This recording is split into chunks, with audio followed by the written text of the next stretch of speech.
ঘষে মেজে চোখের সামনে পরিষ্কার করে দেওয়া হবে সোনার গয়না, পুরনো গয়না হবে পরিষ্কার, লাগবে নতুনের মতো। এই লোভ সামলাতে পারলেন না মালদার একটি পরিবারের সদস্যরা, আর সেই ফাঁদে পা দিতেই 5 লক্ষ টাকার গয়না খোয়ালেন তারা। জানা যাচ্ছে শুক্রবার সন্ধ্যায় দুই ব্যক্তি এসেছিলেন গয়না পরিষ্কার করার নামে। তারপর তারা বলেন, আমাদের কাছে রয়েছে বিশেষ পাউডার ও স্প্রে, যা দিয়ে নিমেষে পরিষ্কার হবে সোনার গয়না। শুধু তাই নয়, আর তারা যেহেতু কোম্পানির প্রমোশনে এসেছেন সেহেতু লাগবে না 1 টাকাও, পুরোটাই করে দেবেন নিখরচায়। এই কথা শুনে গৃহকর্তা সুযোগ হাতছাড়া করতে চাননি। তিনি ঘরের ভেতর থেকে নিয়ে আসেন 5 লক্ষ টাকার সোনার গয়না, আর সেই গয়না ঘষে মেজে পরিষ্কার করতে শুরু করেন ছদ্মবেশী কোম্পানির প্রতিনিধিরা।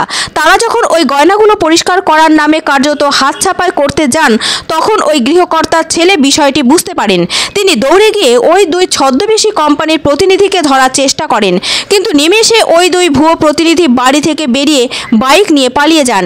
এই ঘটনায় ব্যাপক চাঞ্চল্য ছড়ায়। জানা যাচ্ছে যে ব্যক্তি সোনার গয়না পরিষ্কার করতে গিয়ে ক্ষতিগ্রস্ত হয়েছেন তার নাম কেশরমল জৈন। তিনি পরে হরিশ্চন্দ্রপুর থানায় অভিযোগ দায়ের করেন। এই ঘটনায় ব্যাপক চাঞ্চল্য ছড়ায় হরিশ্চন্দ্রপুর হাসপাতাল রোড এলাকায়। সেখানকার এক ব্যবসায়ী পাপ্পু চৌধুরী জানান, আমাদের বাড়িতে প্রথমে দুই অচেনা ব্যক্তি এসেছিল। তারা জানায় তাদের কাছে এমন পাউডার রয়েছে যা দিয়ে সোনা ঘষলে চকচক করবে।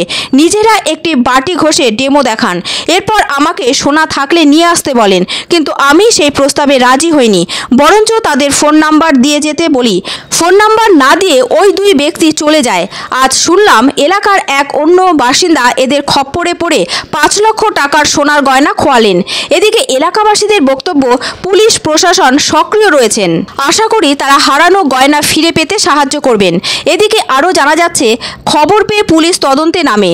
ওই দুই দুষ্কৃতীকে ধরতে অভিযোগকারী কেশরমল জৈনের বাড়িতে 5 গাড়ি পুলিশ নিয়ে হাজির হয়। শুক্রবার রাত থেকেই শুরু হয়েছে তদন্ত।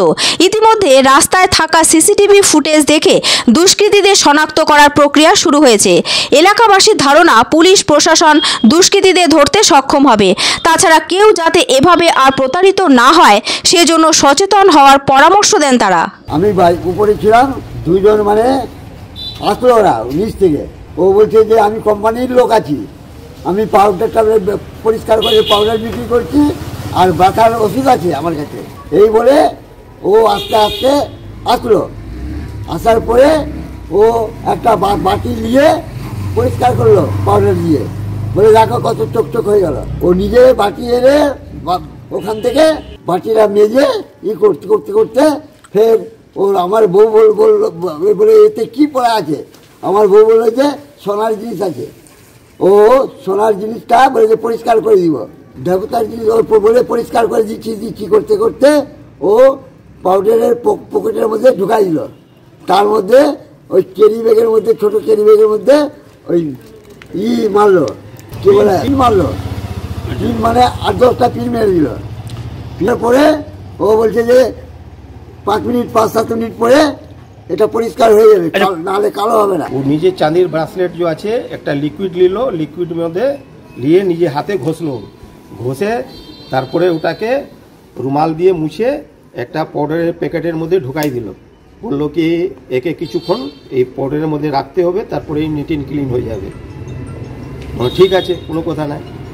তারপরে দেখলো কি এখানে কোনো দাল গলবে না, তো আমাকে বলছে কি তাহলে 110 টাকা দাম লাগবে, আপনি একটা লিকুইড নিয়ে নেন, ওর সঙ্গে যে আছে একটা পাউডারের প্যাকেট আপনাকে ফ্রি দেবো। মানে আমার কিছু লাগবে না, আমি নিলে আপনাকে ফোন করে নিব, আপনি ফোন নাম্বার দিয়ে দেন আমাকে। তো ফোন নাম্বার দিল না, ফির এখান থেকে আমার এখান থেকে চলে গেল। দুইজন ব্যক্তি মোটরসাইকেল করে এসেছিল, এসে ওদের 3 তলা উপরে উঠেছিল, উঠে যে ওই পাউডার কি ছিটিয়ে ওদেরকে মনে হয় করে দেয়। ওদের গায়ে যা মানে সোনা ছিল, হাতে মালা আর চেন ছিল আর একটা আঙুঠি, ওরা নিয়ে চপট দেয়। যাক, পুলিশ প্রশাসন সঙ্গে সঙ্গে খবর দেওয়ার পর গেছিলো, তদন্ত করছে, দেখছে। আশা করছি আমরা প্রশাসন এটাকে উদ্ধার করতে পারবে।